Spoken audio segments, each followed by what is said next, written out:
Good evening, everybody. Welcome to Out in the World, the 2025 Ireland Wales Lecture, and a special celebration of the LGBT community in Ireland, Wales, and beyond, our history and our stories.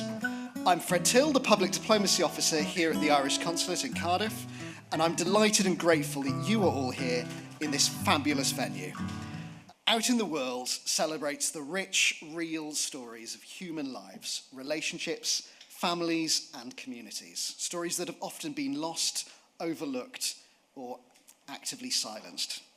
Many of those profiled in this exhibition experience lives of displacement, loss, and even persecution. However, many other stories here reflect lives of courage, love, and finding belonging. It is all mixed together through our shared history. To explore all of this and more, please welcome to the stage Consul General Denise McQuade and our Out in the World panel.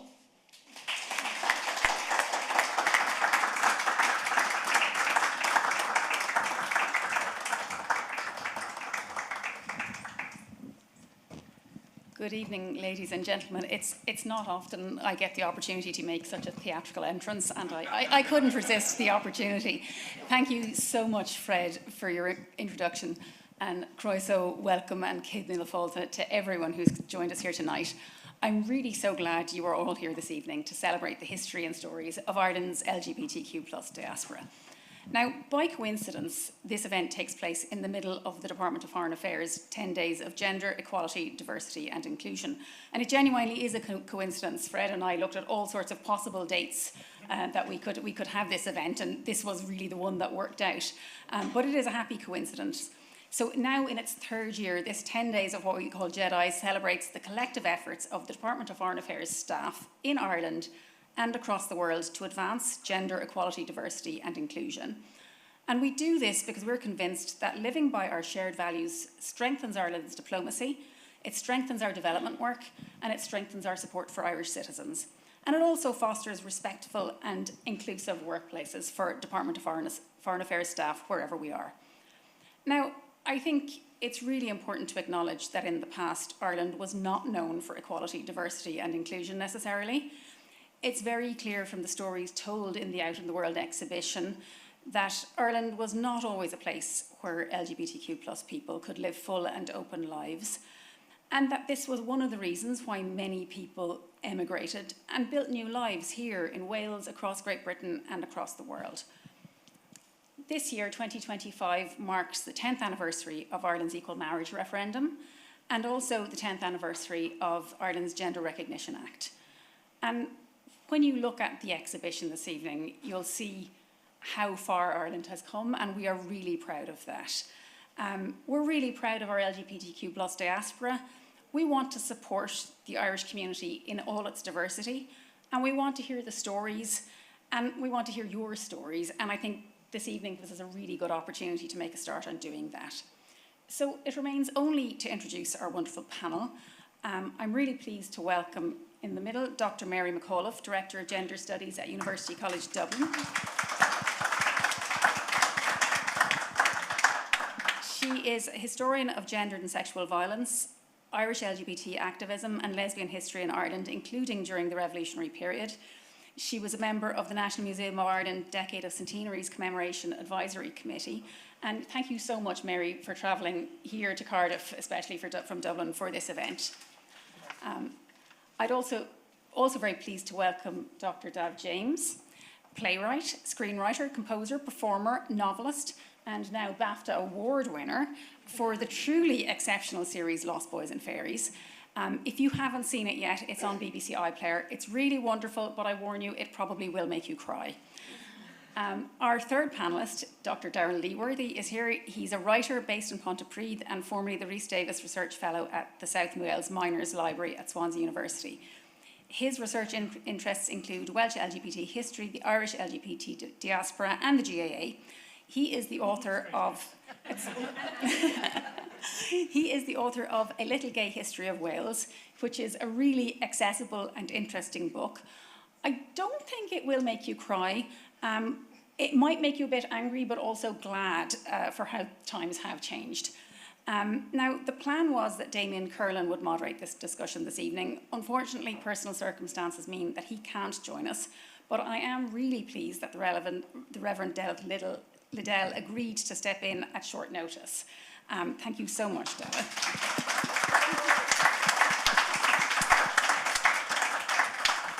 Delyth is the presenter of All Things Considered on BBC Radio Wales and a contributor to Pause for Thought on BBC Radio 2 Breakfast Show. She's a Methodist chaplain and chaplaincy coordinator at Cardiff University. She's a pastoral leader and she's a founder of The Gathering, an LGBT church in Cardiff, and also the Faith Tent at Pride Cymru. She's also done some work on St Patrick's connection to Wales, so an extra reason that she's ideally qualified to moderate this evening's discussion. So before I hand over, I would also like to thank my colleague Fred Till, who has done an absolutely fantastic job at putting this event together, and the rest of my team at the Consulate, Vice Consul Michelle Ryan and Luke Webber. I look forward to chatting to everyone in the audience later, but now over to you, Delyth. Thank you so much. Thank you, Denise. Well, I think we've got a lot in common, the Irish and the Welsh. We're not only geographically close to each other, only 108 miles apart at our closest, but we share a special bond as Celtic siblings. And although we find it hard to understand each other's languages, Irish, Gaelic and Welsh, they both originate from the same linguistic source. We've got a lot in common. And I think it's part of our Celtic heritage to love to tell stories. And one ancient story that I think unites us more than anything is that St Patrick was Welsh. It's believed he was born in Banwyn, near Port Talbot, and that he was abducted as a teenager, trafficked to Ireland to be sold as a slave. He escaped back to Wales, trained as a priest, studying in St Illtyd's, just down the road in Llantwit Major, and then returned to Ireland to become the first Irish bishop. I think that's such a romantic story that binds Wales and Ireland together, whatever the truth of it. And that's what I learnt when I was doing that radio programme.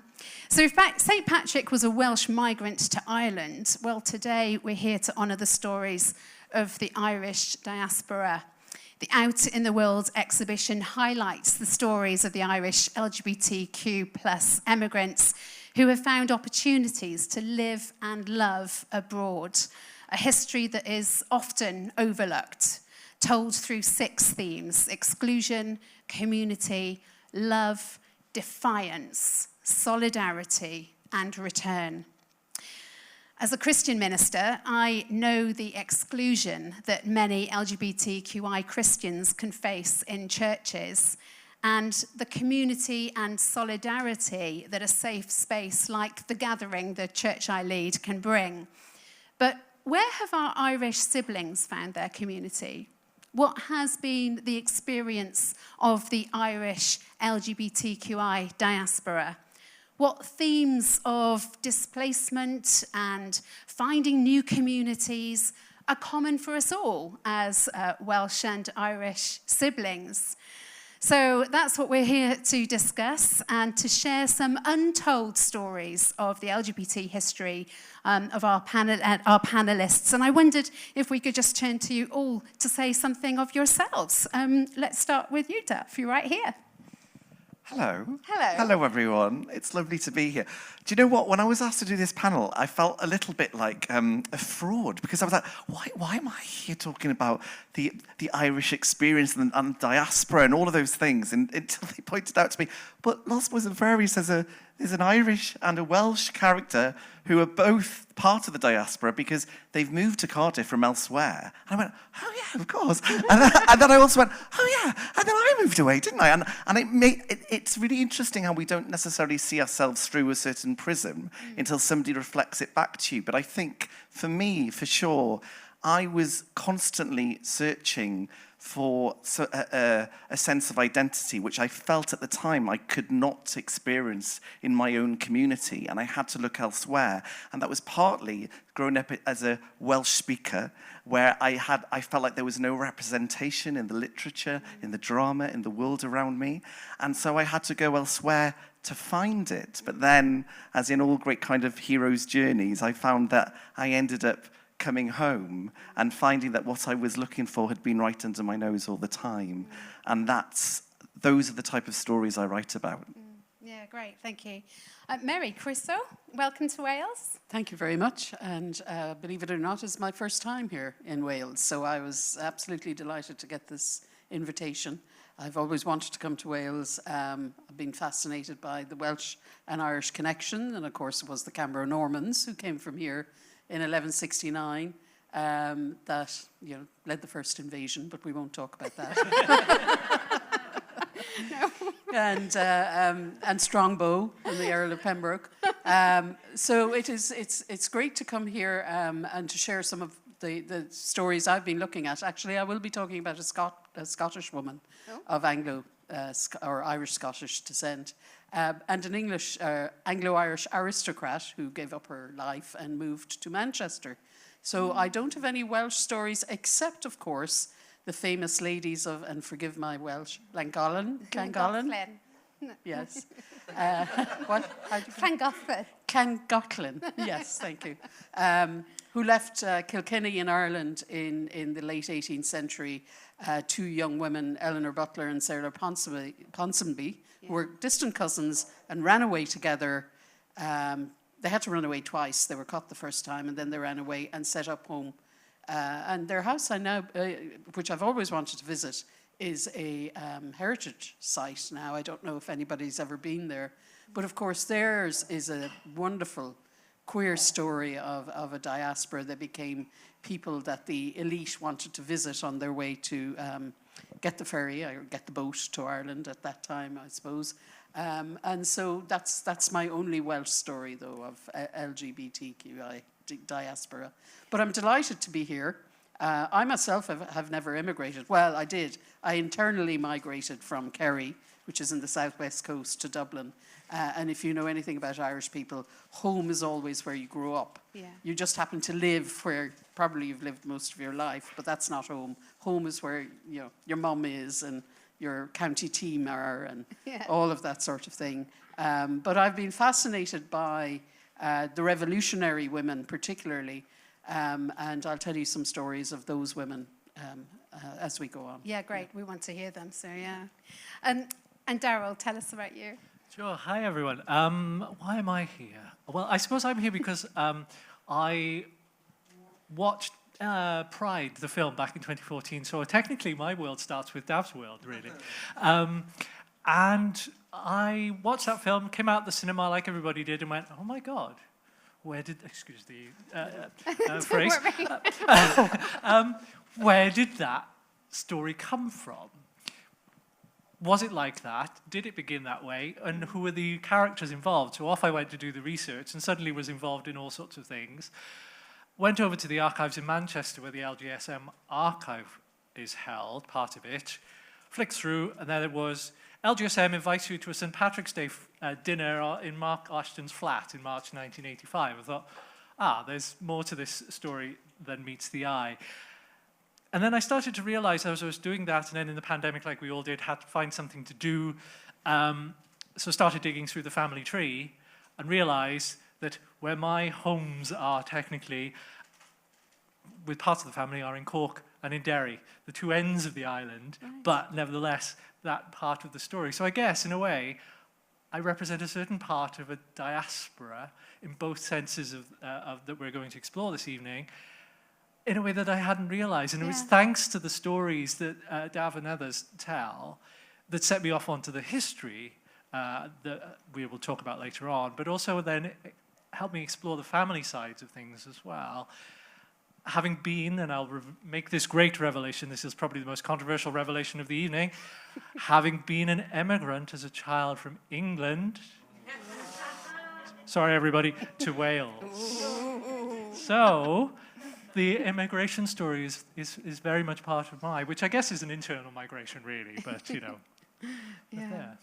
Well, okay, Mary, as a historian, tell us about your research. What has that revealed about LGBT and trans people, particularly in the role of Irish history?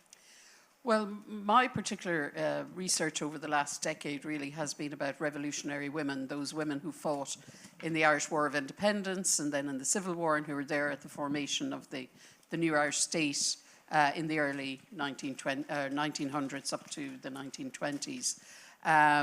And for a long time, I was looking at their experiences and their impacts, and I'm finishing off a book at the moment, which, it's on gendered and sexual violence against those women during the War of Independence and Civil War by both the British Crown Forces and their own male comrades, which really surprised me how strongly that is coming through as well. But as I was doing that research, I realized that a number of these women seemed to be living with other women all of their lives. And I kind of parked it and then thought I'd go back to it and have a look. And I came across the diaries, or the diaries of Kathleen Lane. I always knew they were in the Royal College of Physicians in Ireland because she was a doctor, and her descendants had left the diaries there. And in reading the diaries, I realized that she and her person she was living with, Madeleine, were partners. It was obvious from reading the diaries, and I don't know how nobody had noticed that before. But it was very obvious. Like they had a very domestic life. She talked about Madeleine every day. She missed Madeleine when Madeleine was away. It was a very ordinary domestic life for two extraordinary women. They were socialists. They were feminists. Both were in the Easter Rising in 1916. Both fought in the War of Independence. They set up the first hospital for infants in Dublin, National Hospital for Infants, St. Ultan's, which could have become the National Children's Hospital, but because Kathleen was Protestant, the Catholic Church shut that down because they wanted to keep control of that. And what started with that couple, then I began to look at all the people they were associated with.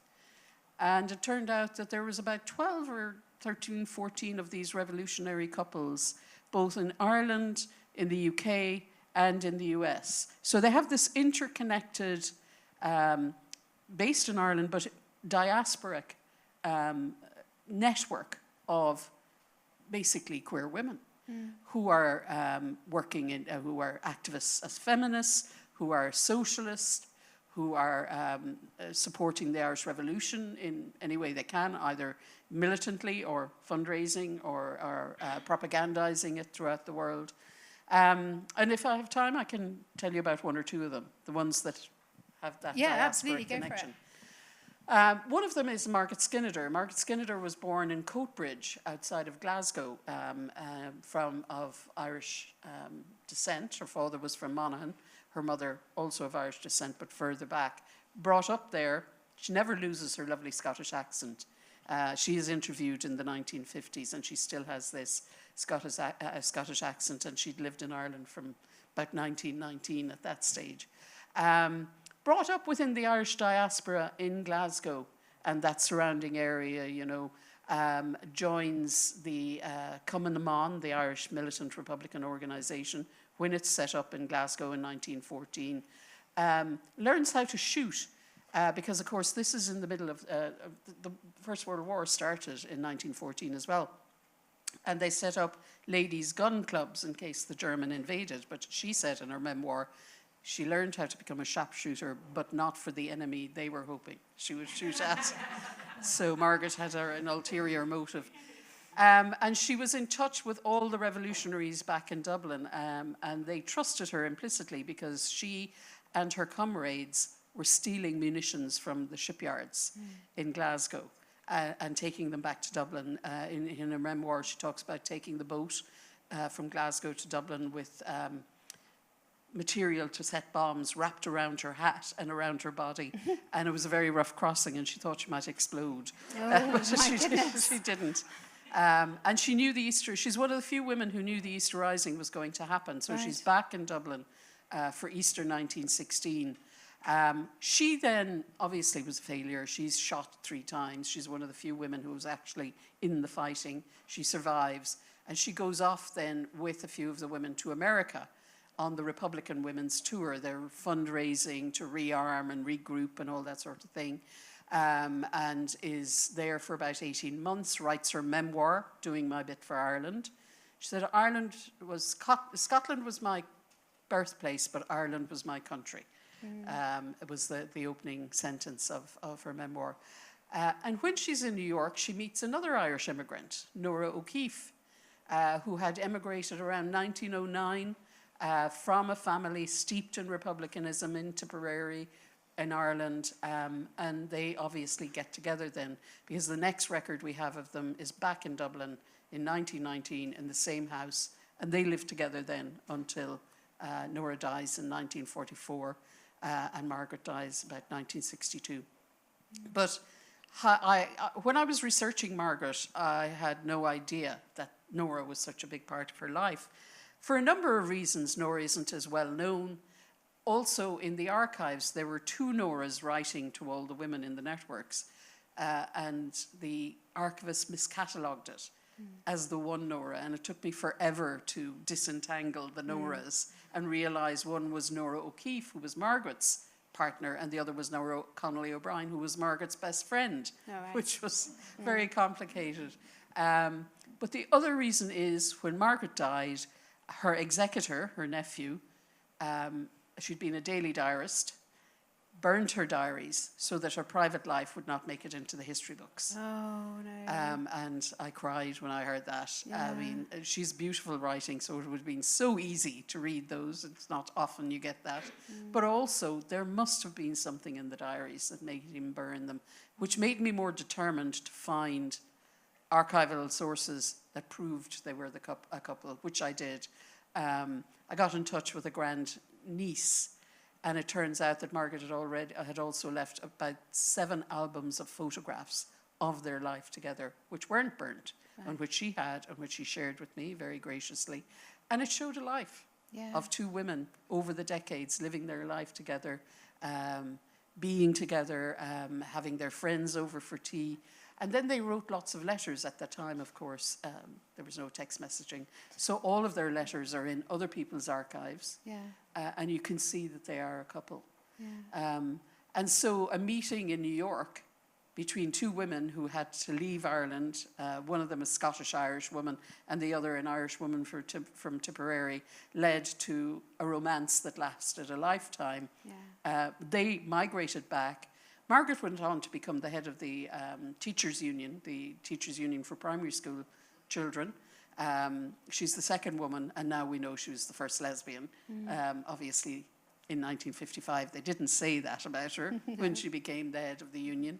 And just an amazing story of 2 women who committed their lives to their activism and to each other. And raising dogs. They showed dogs as well. Brilliant. And the other woman that who was part of the diaspora was Eva Gore Booth. I don't know if any of you have heard of her. She's sister of Countess Markievicz, brought up in luxury in Lissadell House, part of the Anglo-Irish ascendancy.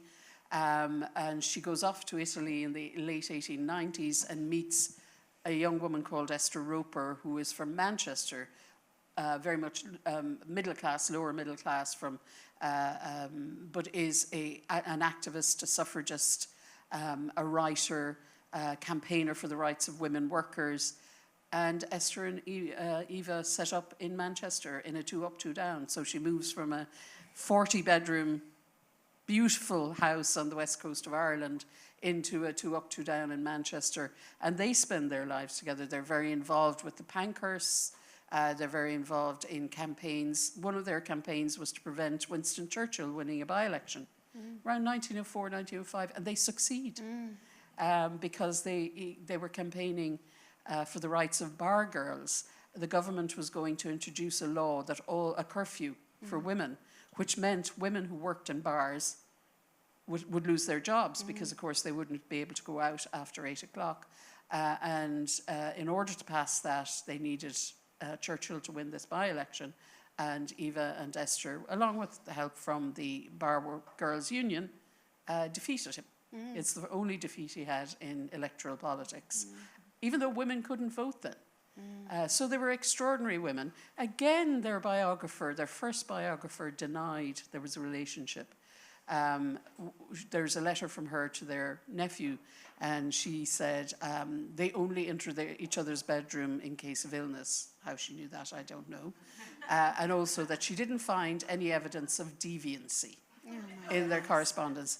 They edited a magazine called Urania, which was fascinated with trans history and also with the idea of gender. And they wanted a gender neutral or gender free world. And they described the type of world they wanted, which actually sounded very feminine, but they were absolutely a couple. They're buried in a cemetery in London under a quotation of Sappho in a single grave together.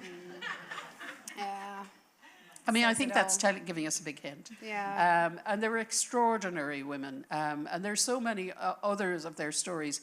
And just before I finish, I'm also looking at the Irish American diaspora, women who were active in suffrage politics around the same time, but who were helping the Irish revolutionary women access political power among the Irish American community.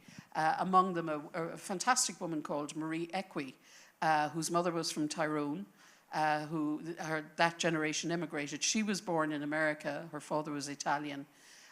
She's one of the few women who were actually out. She was an out lesbian.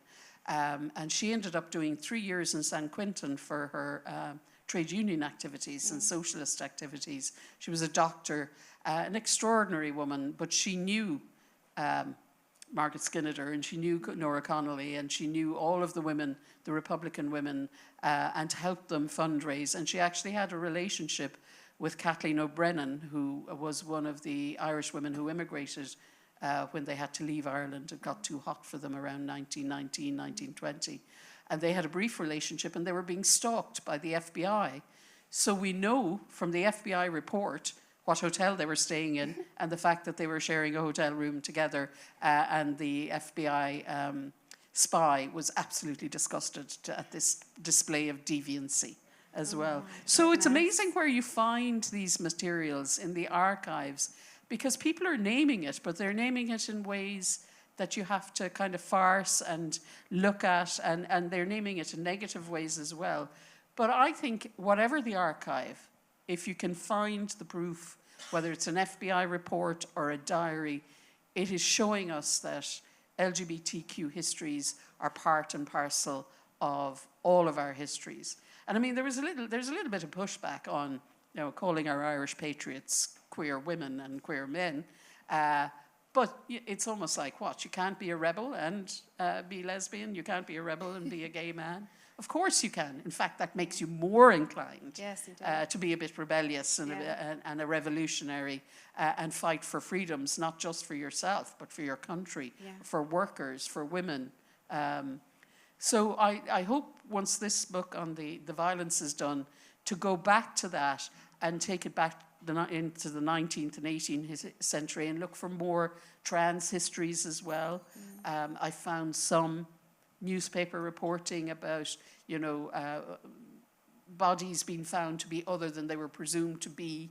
And often it's a lot of salacious reporting. But, oftentimes this is how we find these histories. So I'm really looking forward to getting stuck into that research. Yeah, well, wonderful stories of some brilliant women. Daryl, coming to you, you're a little gay history of Wales. You tell lots of stories of people who lived in Cardiff, and especially some sailors down in Cardiff Bay. Do you want to tell us about some of those? Well, take us back a century, pretty much to the time period that Mary is talking about. And it occurs to me, I was thinking about this on the train down from Pontypridd, who to talk about. Well, there is a perfect case, I think, and then I will mention something else just to dovetail with what Mary's been talking about, which is a case of two sailors who were arrested in Cardiff in 1924. One was a lad from Glasgow. His parents were both Irish. He was baptized Catholic in Glasgow, so very much part and parcel of the same diaspora there. He had been on a ship that had sailed through the Suez Canal from Yemen, as we would now call it, but of course it would be the port of Aden in those days. And he was arrested here in Cardiff, and his partner was Ahmed Nasser. Not, I do believe, related to the Egyptian president, but nevertheless, an interesting name and an interesting background. But why do we have that record? We have that record because they were unlucky.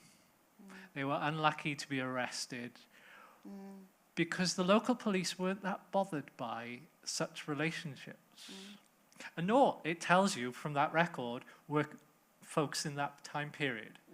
The anxieties have come later on. And so that case tells me, and tells us, that relationships are mixed, and if you're marginalized within a society, you might as well just enjoy that margin anyway and have what you can have. So love exists there, as Dad was telling us in his prologue. But when that case went to court, the judge came down from London. He was Lord Justice Sankey, very famous judge of his day. He went on to serve in the Labour government in the 1930s. In his summary in the court record, he said, "This sort of thing happens in every seaport in the world. It is to be expected," which is 1920s speak for, this is as normal as anything else. But I have to follow the letter of the law. He gave them about 2 or 3 weeks in prison, and they were let out. Andrew disappears from the record. He must have gone back on ships abroad, and Andrew Ward is a very difficult name to find through records like that. Ahmed Nasser remains in the city forevermore. He becomes a British citizen later on, so you can trace a little bit of him. He's never again in trouble with the police for that experience, but nevertheless has other experiences that are perhaps for another time. But that case tells us something about the period, that there's Justice Sankey responding to that very obvious expression of love between those two men, or that probably just a hookup, possibly we can put it in those terms, but nevertheless will be more kinder to them. But he then goes to try and change the law to better reflect more liberal attitudes to human rights. And he writes with H.G. Wells, of all people, what was the first UN, what would be sort of the precursor to the UN Declaration on Human Rights. He's the person in that courtroom in 1924 saying, this is normal. Yeah. He is actually a bachelor for his entire life, so Yeah. make of that what you will, but Yeah. that's our own inference from the future. If we go back to the past, he was standing out from the crowd. And it just so happened that those two lads were arrested off the ship by a police force that was more interested in the fact that there was an interracial partnership, particularly in Cardiff. Cardiff's police force in those days had a notorious reputation, and had a reputation much longer than that, I dare say. But that sets the boundary, or the context for what then became a geography of sexuality, both in the Docklands and in the lower end of St. Mary's Street. So if you go under the railway viaduct to roughly where all the pubs and clubs are these days, there was a pub there called the Blue Anchor. Some of you with long memories may vaguely remember it, or you'll have seen a picture of it. This is going back to the 60s, so I'm not going to say anything to anyone.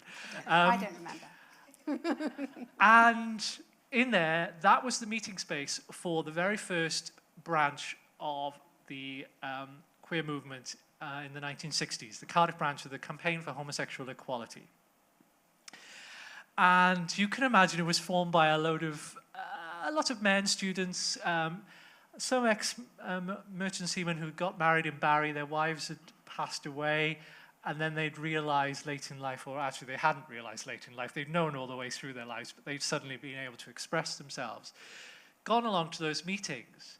This very brave lady from Butetown called Daphne Higuera went along to one of those meetings as well. And she looked around the room and went, well, I feel rather out of place. Where are all the women?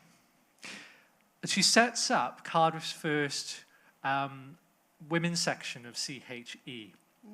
Before the women's movement, before GLF, the Gay Liberation Front, before all of the other things, in that same place, in a Salty Sea Dogs pub at the bottom end of St. Mary's Street, a lady from the docks helps change history there. I think what that does tell us is this part of the city gets maligned quite a lot because it is a Docklands, and all Docklands areas do. But that's where the history is. That's where the people living lives, but also changing the lives for everybody else are living. And I think those are the stories I would leave us with, because they're quite powerful stories and real stories too. That's the key. Real stories. That's the thing about it. But coming to a fictional story, we have had some real stories. But Dav, how does fictional storytelling help us to understand LGBT history? Do you know what? It's very moving for me, actually, just sitting here and listening to you speak about these histories that go right into the past. And I was just reflecting on myself as a little kid in the 80s growing up, and how I wish I knew these worlds existed, because I didn't. And I thought I was alone. And I was desperately looking for them. And I was looking for representation on the telly. I was looking for representation in the books that I read, so I wouldn't feel quite so lonely anymore. And I couldn't find them. I would get a whiff of them. I would get a sniff of them. I knew who Oscar Wilde was, but we know what happened to Oscar Wilde, and that didn't end well, So it was always linked to an idea of shame and punishment. And I, as an artist, as a creator, as well as a Welsh-speaking one, there's another thing that's linked to language too, because I felt I had a sense of my queer identity, but I wasn't comfortable being queer in Wales. I certainly didn't feel queer. Want to be queer in Welsh-speaking Wales, and partly because the words that I knew for queer in the Welsh language was gwrw gydiwr, which when I translated that literally was man gripper. And who wanted to be a man gripper? Because as a character in one of my plays once said, it makes you sound like a JCB. So I felt there's a sense, and also because in the Welsh language, the language is gendered. There's masculine and feminine. And when I was growing up, there was this whole thing about, sometimes I wouldn't get my genders correct.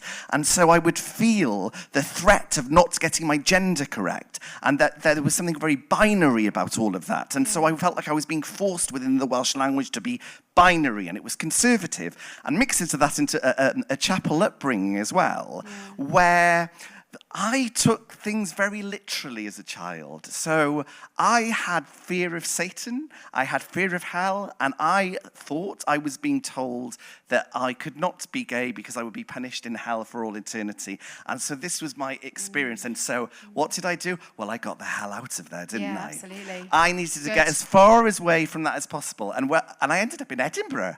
So I went to Edinburgh to study English literature, which I also think is interesting that I chose English because I didn't want to do stuff in Welsh. I wanted to study English, and I went to Scotland. And it's so interesting that we talk about the Irish here as well, because I think I was wanting some kind of Celtic connection. I was looking for all of those things, and anyway, I mean, to kind of cut a long story short, in a sense, what I started to do was to write, and to write into that space that I didn't see my representation.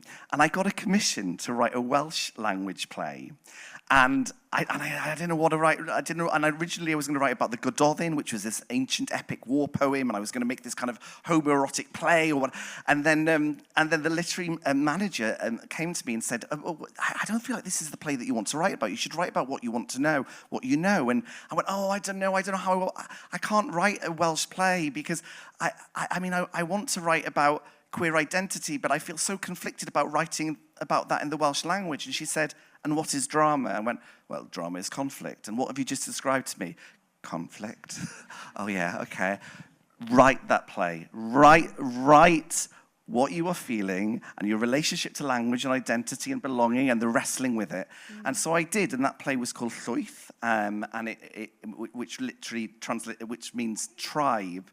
And the strangest thing happened in writing that play, not just from the process of writing it, but also in the process of producing it and it being received across Wales, and the way that it was embraced by Welsh-speaking audiences across Wales. And what I realised is that things had actually shifted in the time that I had gone away, and maybe possibly the writing of that play was part of the shift because it was reflecting something of my own experience.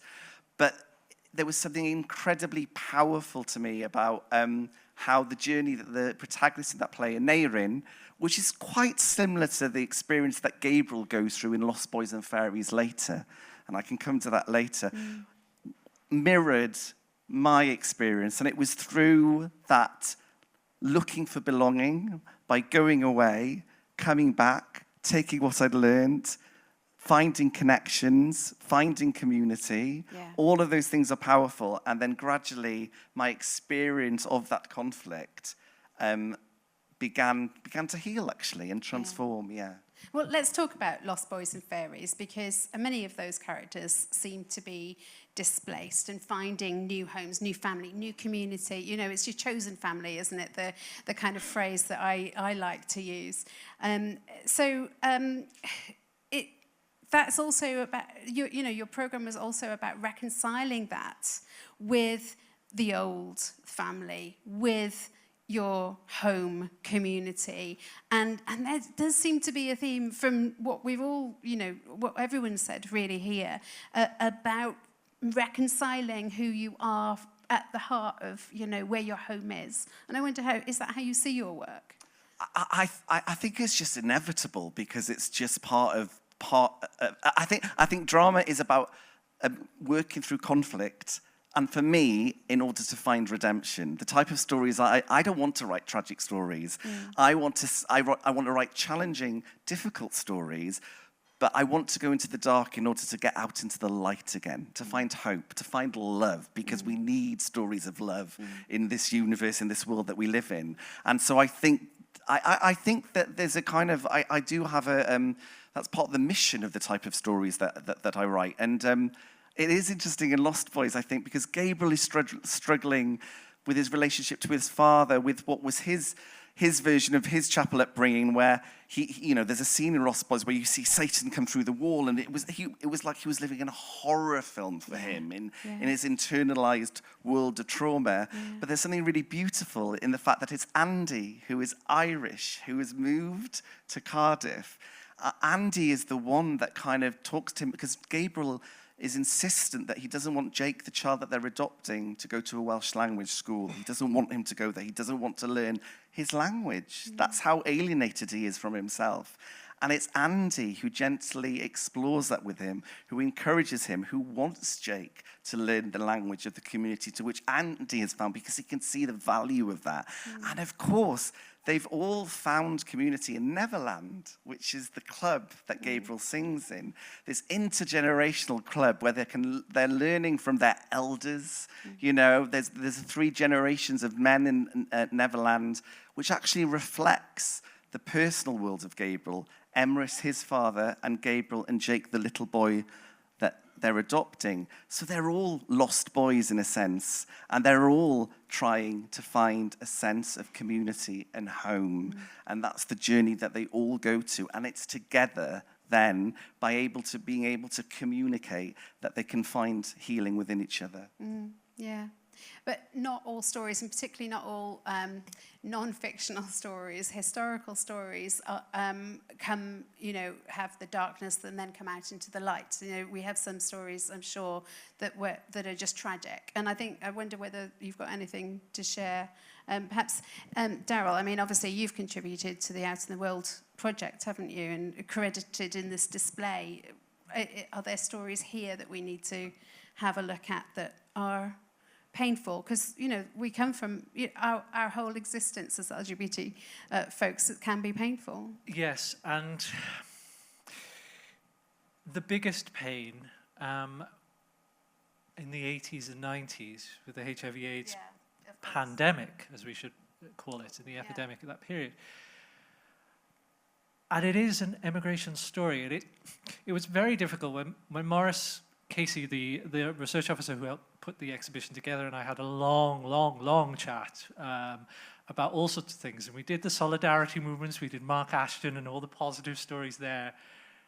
And then we came to the bit about pain and about those emigrants who'd ended up in the London Lighthouse. There's a brilliant Colm Tobin novel about precisely this phenomenon. And there's a Welsh example I'll come to in a second.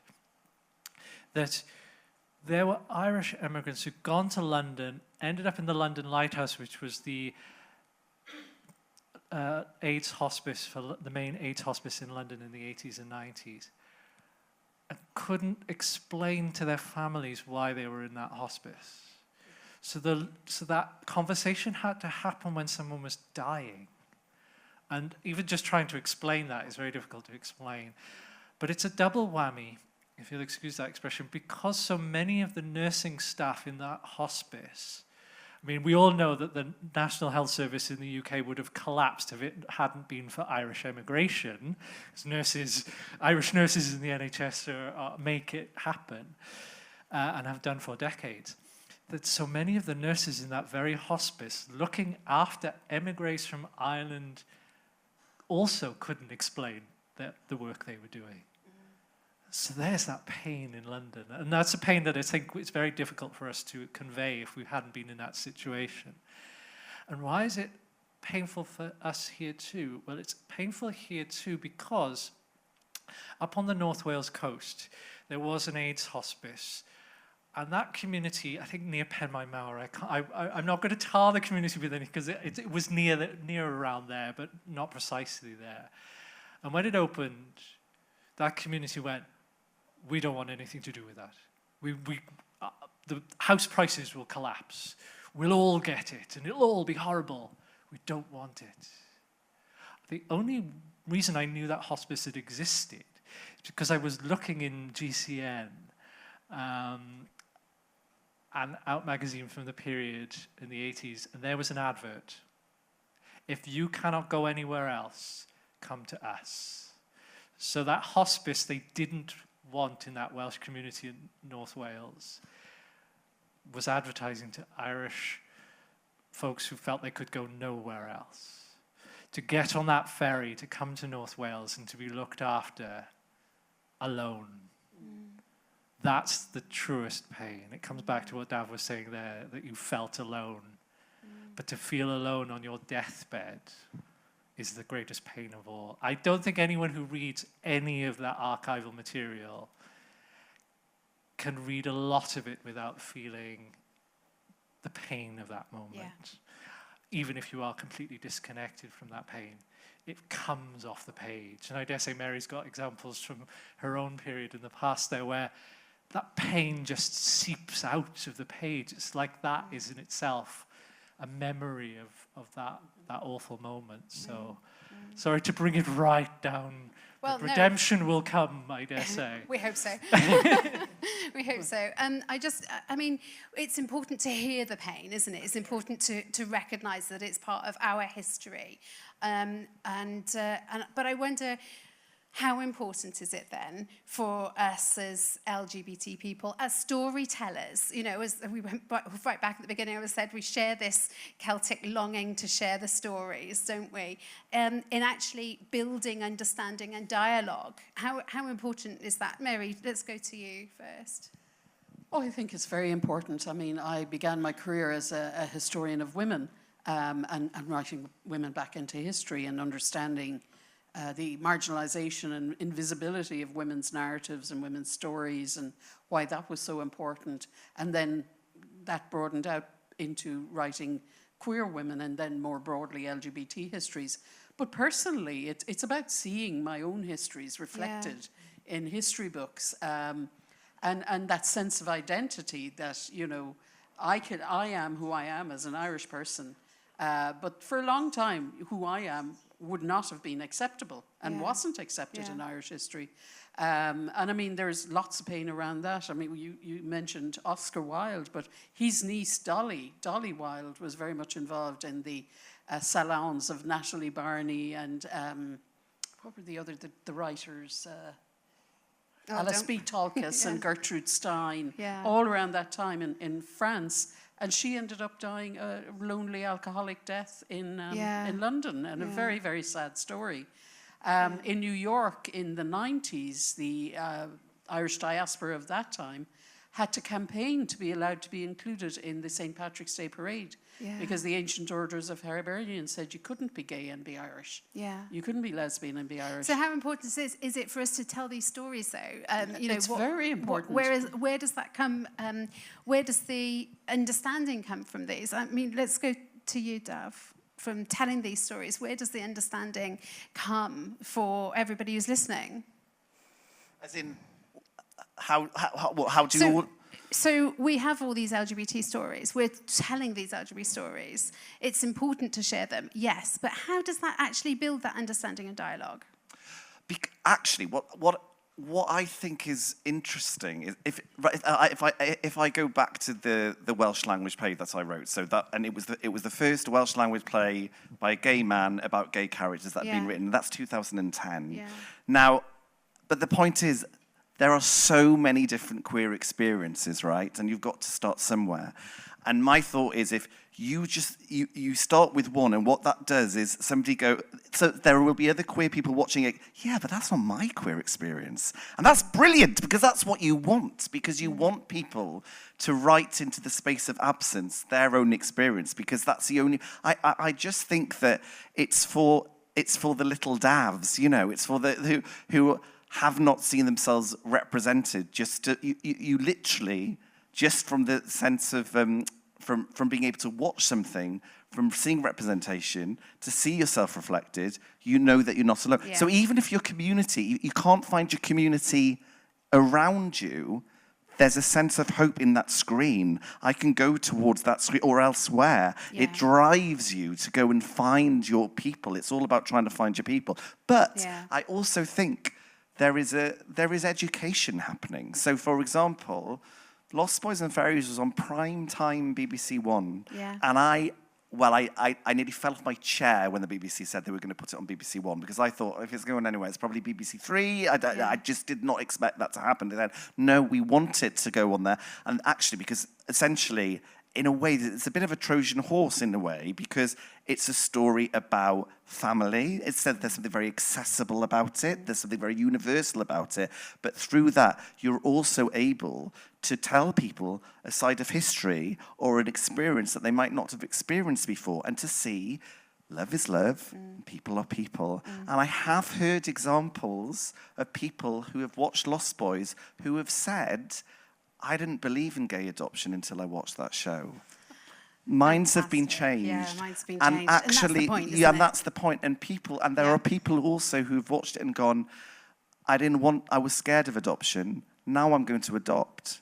So the influence of, it's a circle of learning. It's like that I have learned from my elders, from my community. I've been inspired by the stories, by the people that have driven me to write my story. My story is seen. And then what that does, it can... I mean, it's not too grand to say, but storytelling changes lives and saves lives as well. Oh, absolutely. And that's exactly what I think we've done this evening. We've told stories. You've told stories. I've just asked the questions. And through our storytelling, we're here to change the world. And that's, it's not too grandiose to say it. So thank you, everybody, for all you've shared. Thank you. Yes.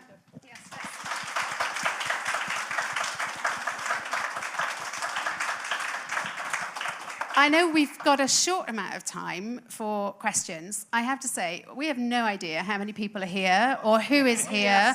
Literally, it could be nobody. We can see the front row. How many people have we been talking to?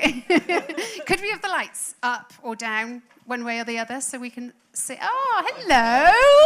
Hi. And there's the redemption. Hey, from darkness into light. Exactly. Does anybody have any questions for any of our panelists?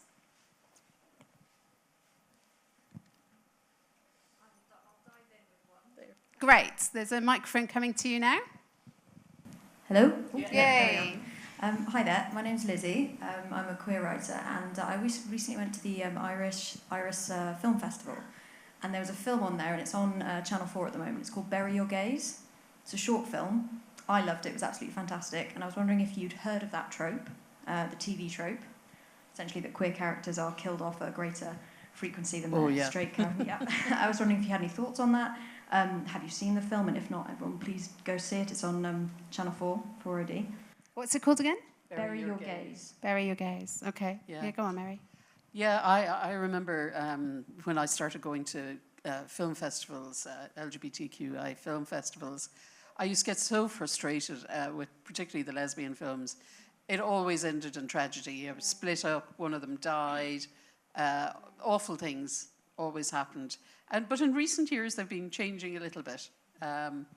But I was very delighted that the Irish government, through the broadcasting arm, funded an hour-long documentary called Cria Radica, Radical Hearts on My Revolutionary Women, which has gone around the film festivals. And their lives, they lived their lives together. I mean, it's quite tragic. One of them usually died before the others, and they might have a decade or so without their partner. But it's great to see that money is being put into telling the good stories, the nice stories, and using, the historical research to tell those stories.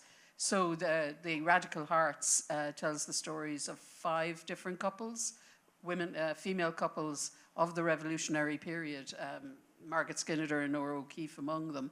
And it's a wonderfully uplifting, fantastic documentary that I was really delighted to be involved in.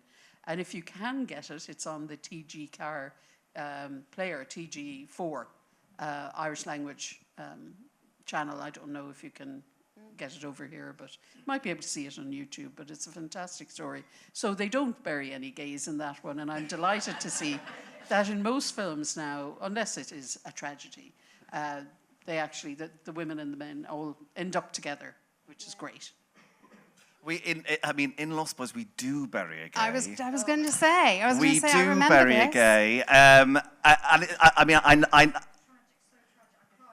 Oh yes, but there was very, very good reason for me to do that in that story, but because and I was really aware of that trope, doing it interestingly, but actually the difference was, I think, it was exactly the same when I was growing up. The gay character always died, right? And down to that, I forgot to mention this before. The one of the only few Welsh language representations we had there was a film that Kerry Sherlock had made of a Welsh rent boy, but he was called Delyth, right? And I found this very difficult as a 16-year-old because I felt like there was a neon sign pointing to me, And that ended up with Richard Harrington was playing David, but I think that ended up with, I think it was Will Thomas who played Emerus in Lost Boys. He ends up dead in the cubicle of a toilet, I think, and that was the end, like in a very, very tragic. So I was so aware of this, but the point with Lost Boys actually is it's because most of the characters are queer in Lost Boys, so it's not a singular thing like the tragic death of and actually the death that happens in Lost Boys for me was so important because I wanted the audience to experience that sense of loss that adoptive children go through all the time. They are torn from their birth families, they're torn from their foster carers, they have this acute sense of loss, and in dramatizing that, you're actually, hopefully, getting close to what that experience might feel like. But also, as I said, talk about redemption, how do we come out of that trauma? How do we lean into hope? How can love heal? And how can we transform that into something that is a happy ending, where usually we would just wallow in the tragedy of things, So it's I don't know. I think it's fascinating hearing you talk about, because it's so important that we acknowledge our trauma and our history, and we need to keep telling that story. Absolutely. We must not let those things be forgotten, but they can happen. It's about multiplicity. We need all the stories. We need the Disney version of love. We need, we do. We need our princesses and our princes. We need our queer Disney stories, like Heartstopper was, Yeah. There's place for that. But the more representation we have, the more it doesn't become a singular trope of tragedy. Yeah. Any other questions? Yeah, there's one here. Hello? Hello. There we are. So I'm Bethan. I just wondered, Mary, you talked about what you're working on next, and it sounds amazing. For the other two of you, what are you working on at the moment? What's coming next? Oh, good questions. Let's go David first. Well, mine's probably Daryl, not I mean. under contract privacy compared to Dav. So, actually, I've been working on this thing from post-war, so after 1945, and trying to work out whether people could access stories. So we know that there's literature around, that there are novels around, that you could go into the library and you might not, it's not labeled as anything. It's, you know, you read a Norman Mailer novel and you don't realize that there would be queer characters in that novel, but there are. So if you're little Dav, sorry Dav, I'll steal little Dav again. Goes to his public library, or little Mary goes to her public library. Why are those stories there? And how can we trace them? And it's extremely difficult to do because all of those books have been thrown out of the library. But occasionally you do find a rogue copy of The City and the Pillar or something to that effect, or a rogue copy of a James Baldwin novel. So if someone somewhere is reading Giovanni's Room in Treherbert in 1976, how did that change their life? So that's kind of what I'm working on at the moment. Difficult, so it might take a while, but I think that will tell us something about the most recent past that hasn't really been explored before. Can you tell us what you're working on, Dev? Oh gosh, I mean, I'm just searching for the next elusive green light. So as a writer, you have to juggle about 10 different projects at the time. So I am working on a variety of different TV shows and films and some theatre stuff. But including, actually, we are developing Lost Boys and Fairies into a stage show. So I'm so excited about that because it's kind of going back to my roots, and so that's the thing I'm about to start working on that next month, actually. So, yeah. Oh, that sounds very exciting. I hope you agree. One more question, Fred? I'm looking at Fred. Fred told me we need to be finished at 7:15. Any more questions? Oh, there's one just back here. I can't see. Is anyone else want to ask? Interesting what David said about difficulty to begin writing in Welsh to start with, because the words and the experiences were there for you. But I'm wondering whether that relates also to the Irish language. Yeah. Were there stories coming out of Irish literature in the 19th century that where is that story now? Have they been translated? Yeah, good question. Well, I'm not an Irish literary scholar, but interestingly, with the Irish language, we had really terrible censorship in Ireland for the first 70 years of the Irish state. So most of the English language books that had any hint of homosexuality, including our famous writers, or a hint of non-marital sexuality. So Joyce gets banned, and so many of the others. But because the Irish language was in retreat for a long part of that, Irish scholars tell me that they got away with way more within the Irish language because nobody really understood what was being written about until now it's beginning to be translated. And there are queer characters there. But what I do know a little bit more about is the early and medieval Irish myths and legends, and having studied them, doing my own undergraduate degree. And of course, they're in both Old Irish and in a mixture of Old Irish and Latin. And there's a lot of queerness in those. And the translations done in the 19th century and the early 20th century didn't reflect that. But new translations are beginning to bring out the queerness in things like the great epic tale, the Táin Bó Cúailnge, which is the Queen Maeve of Connacht and Cuchulainn and all of those great characters. The first Irish translation of the Táin Bó Cúailnge has Queen Maeve as like the terrible, terrible, powerful woman who ruins everything for everybody because she isn't, in the domestic where she should be. And that is now being, retranslated in a more nuanced fashion. But also the relationship between Cuchulainn and Ferdia, his foster brother, and that whole interrelationship between them that is very queer. So we're beginning to see more and more up-to-date translations and more complicated interpretations of what is happening in our older literature. And there is a really good LGBTQ Irish language writing at the moment as well.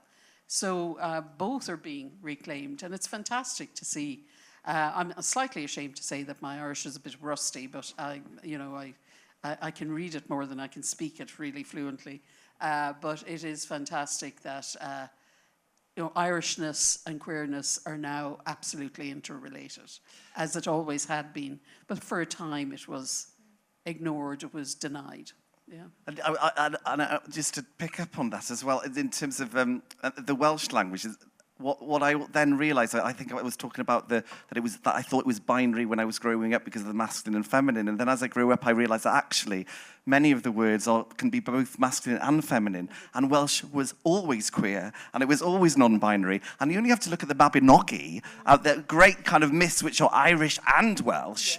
There's such queer tales. You have two wizards who get transformed into animals. I mean, and they sleep together. All this kind of they are queer at their roots. It was just as the child, because of the way that the power systems worked, I didn't have access to them. Yes, exactly. And it's about access, isn't it? Yeah. And that's what that's what the work that you're doing, which is incredible. You're giving access to people, to history, to queer stories. And I suppose that's what we do, and it's what you do in your work. We give access to alternative versions of life. It's exactly the point of what we're all trying to do, isn't it? Yeah.